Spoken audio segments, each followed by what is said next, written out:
A storm is brewing in the heart of Africa, not of chaos, not of crisis, but of pure brilliance. A quiet revolution has just begun, and at the center of it is a teenage girl from Akwa Ibom State, Nigeria, whose name will soon be etched into the very history of African innovation. Her name is Ayabasi, a name that means the beauty of God in her Ibibio language. And indeed, what she has birthed is nothing short of divine. At just 17 years old, Ayabasi has developed an invention that could shift the tectonic plates of global technology, an artificial intelligence-powered phone she calls Ifiak. In Ibibio, Ifiak means wisdom, and this device is exactly that, the embodiment of African wisdom, ingenuity, and futuristic vision. Forget everything you know about phones. The Ifiak isn't just a phone, it's an idea that dares to challenge a system that has long dictated who gets to innovate and who gets to consume. It's a voice-activated, screenless device that uses holographic projections to display data, images, and even video calls in the air like something out of a science fiction movie. You don't touch it, you talk to it, and it talks back intelligently. Ask it to call your mother, and it does. Ask it to show you the weather, and a floating hologram of today's conditions appears right in front of your eyes. But that's just scratching the surface. Because Ifiak doesn't need a charger. It has an inbuilt power system that regenerates energy from both body heat and ambient movement. It never dies on you. It adapts to its environment and recharges from it. Can you imagine? But Ayabasi didn't stop there. The Ifiak phone can track any device through its IMEI number. That means it could help find kidnapped victims, track stolen phones, locate missing persons, or even help in security operations without relying on conventional networks. Have a watch. Hi, my name is Ayabasi. I'm from Okwago State, Nigeria. I invented this AI phone that has quite a lot of features that a regular phone doesn't have. Yeah. It's voice controlled, it doesn't have a screen, but it has a holographic display. Okay, go on. Hence, it's sold at a cheap rate. You can get this for 3,500 naira. Okay, so you did a holographic display for 3,500 naira. Yeah. All right, let's see. Watch me make a call. Hi, if you call Mark. Which Mark? Mark Essien. Calling Mark Essien. That is quite amazing. So the calls actually work. All right, that's cool. It can also detect your exact location. Hi, Phil. Where are we? We are at 4 Point by Sheraton. So aside that, it can track people's location using their IMEI number. If you're, where is my mom? She is at the market. As you can see, my mom is at the market. Okay, this is pretty cool. What else can it do?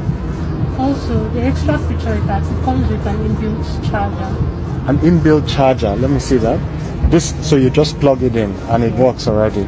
It's great. That's great. What's the name of the phone? Ifiak. All right, that's awesome.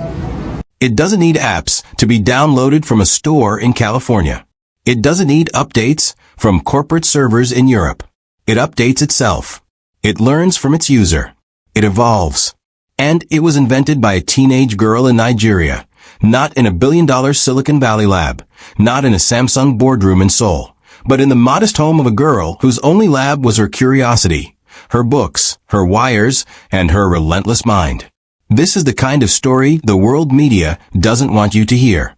Because the moment the world realizes that Africa doesn't just have consumers, it has creators, inventors, and visionaries, the narrative collapses. Ayabasi has shattered that narrative. She has exposed the lie that innovation can only come from the West. She has proven what Africa can achieve if left alone, if given the space to breathe, the resources to experiment, and the dignity to own its own genius. And it's not just about technology. It's about liberation. For too long, Africa's mobile communication industry has been a source of profit for foreign companies. The very act of calling your loved ones often means putting money into the pockets of multinational corporations who don't even care if your village has electricity. Airtime has become a tax on being connected. Data is the gatekeeper between Africa and the digital future. But what if that gate was never necessary?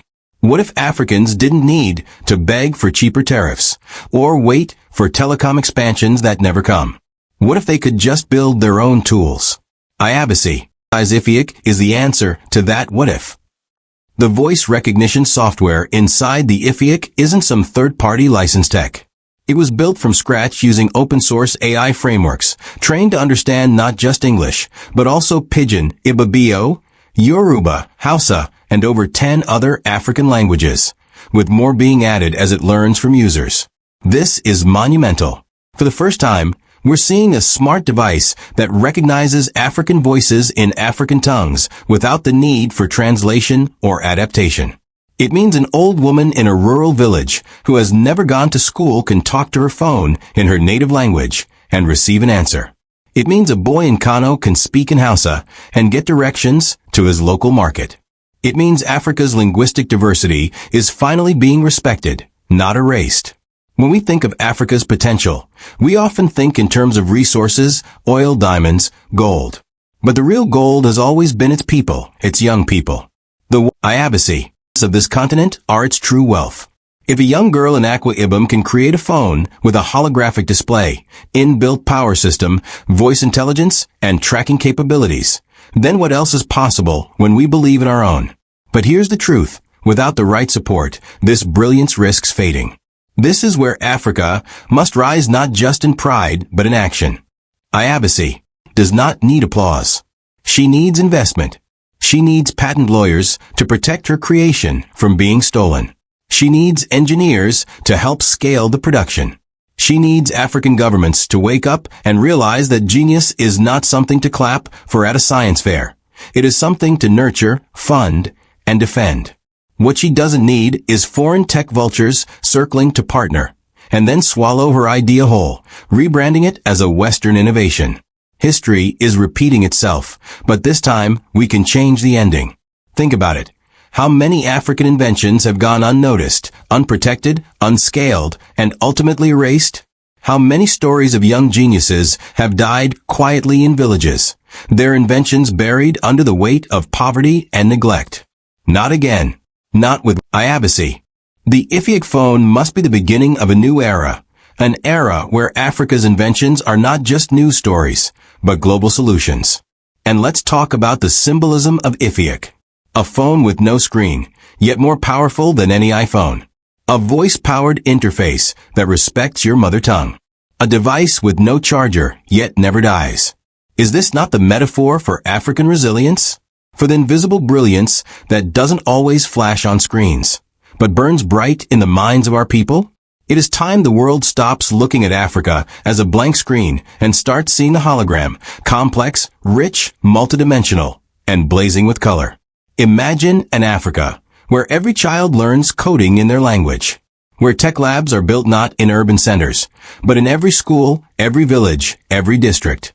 Imagine IFIAC being used across hospitals to coordinate remote diagnostics, in markets to facilitate AI-powered trade, in schools to deliver holographic lessons to places without teachers.